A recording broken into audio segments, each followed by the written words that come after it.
Wait, let's unpack this. Labubu. Yeah, you heard me right. Labubu. Sounds like baby talk, I know. Like a kid trying to say, I don't know, locomotive or Yeah. something.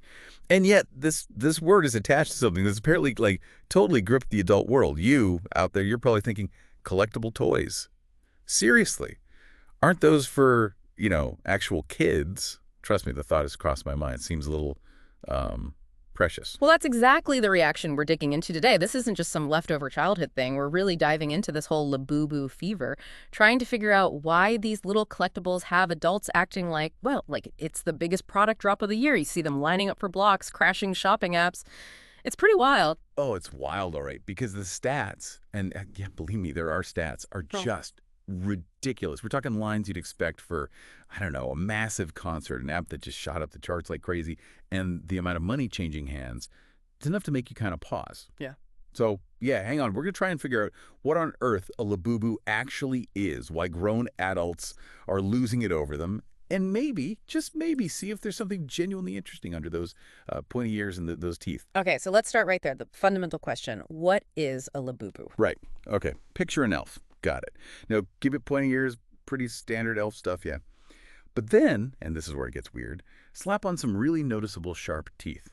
Not exactly your friendly neighborhood Christmas elf, but hang on, wait. It's not like some creepy garden gnome out for revenge. Apparently, Labubu is mischievous, sure, but also, they say, kind-hearted, and, get this, hilariously inept.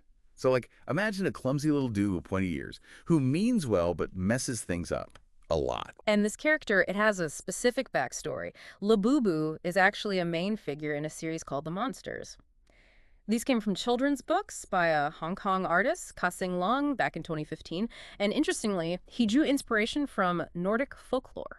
Nordic folklore, seriously. Okay, wow, so it's not just some random cute monster thing. There's actual lore. And apparently, if you decide to jump down this particular rabbit hole, you've got options, a lot of options.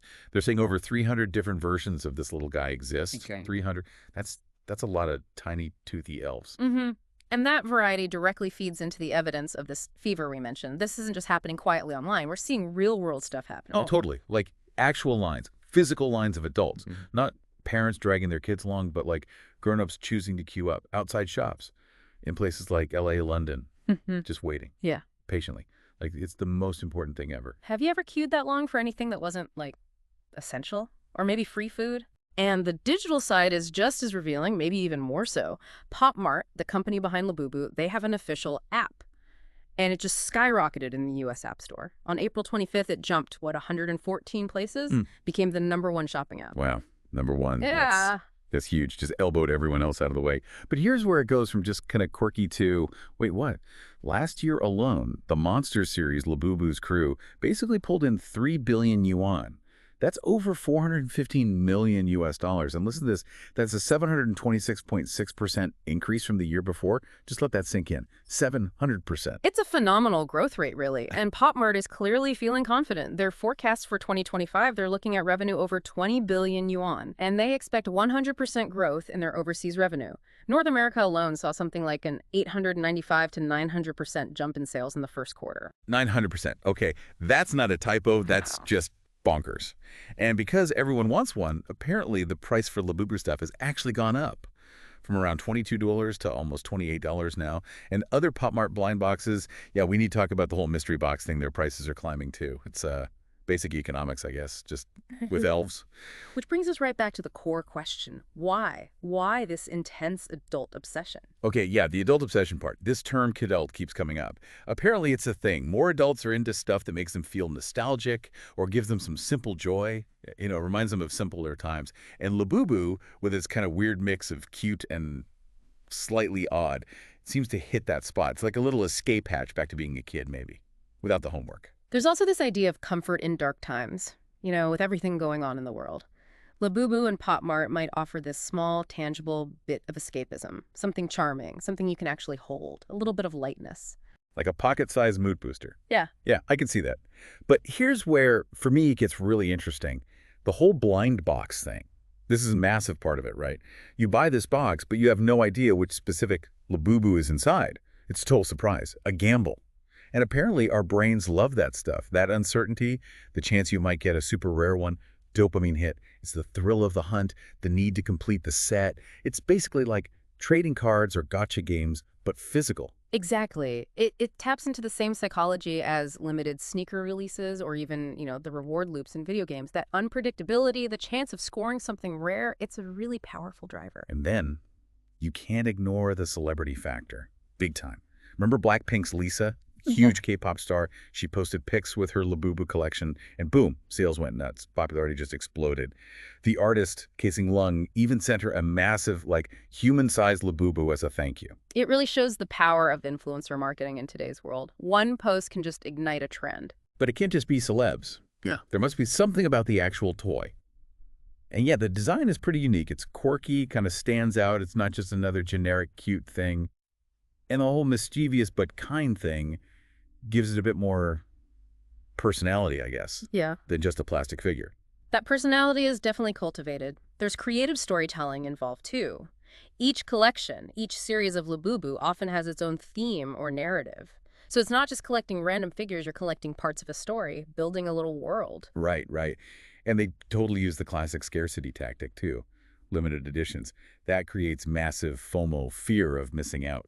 Drives demand like crazy. People end up frantically trying to buy online or, yeah, back to those cues we talked about. It's a hunt. And social media acts as a huge amplifier for all of this. People love sharing their unboxing videos on TikTok, showing off what they got. It builds this massive online community, this shared excitement. You feel like you belong to something.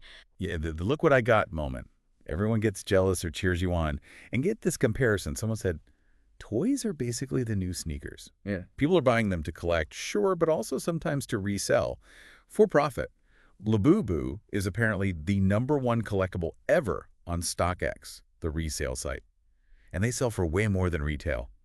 That's kind of intense for little elf figures. It really points to a shift, doesn't it? Collectibles moving into that space of being seen as potential investments or status items. And looping back to the Kidult idea. I saw a psychologist mention this, said that for adults, especially maybe in stressful jobs, Labubu offers this weird kind of comfort. Described it like wrapping their inner child in a blanket.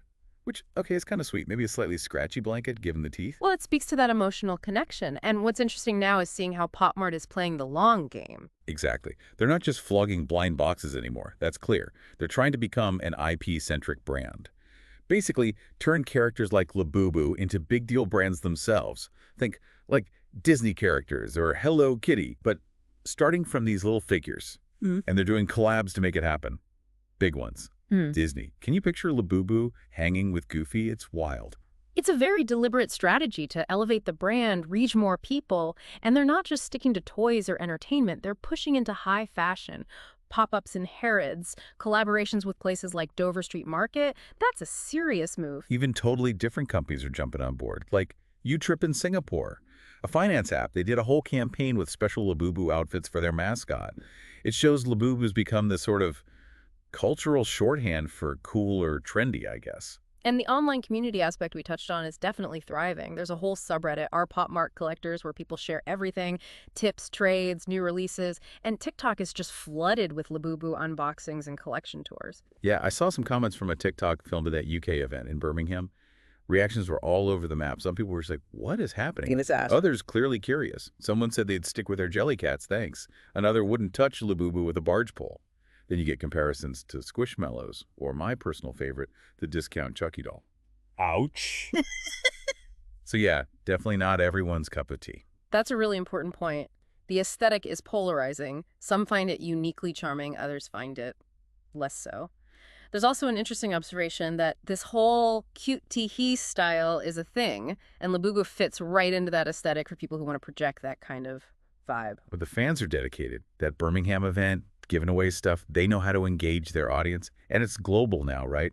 Filipino celebs getting into it. It's everywhere. Absolutely. And the level of engagement is pretty deep. We're seeing fans making tiny clothes for their Labubu figures. Making clothes. Okay, that's dedication. That's commitment. And then there was that dentist in Singapore who offered to put tiny braces on Labubus. I mean, wow. Braces for a toy elf. That's something else. It certainly shows the deep connection people are forming with these characters, doesn't it? So yeah, let's try and wrap this up. Hopefully this little dive has shown that Labubu is, well, it's complicated. Definitely not just kid stuff. You've got nostalgia, escapism, the gambling buzz of blind boxes, celebrity hype, unique design, community, maybe even just a bit of fun rebellion against boring adult life. It's a whole mix. Which leaves us with a thought for you, listening out there. Is this Labubu thing just a flash in the pan, driven by algorithms and famous faces, or does it genuinely connect with something deeper? Our need for comfort, maybe connection, a bit of playfulness in a serious world? Might be interesting to think about your own relationship with nostalgia or things you collect.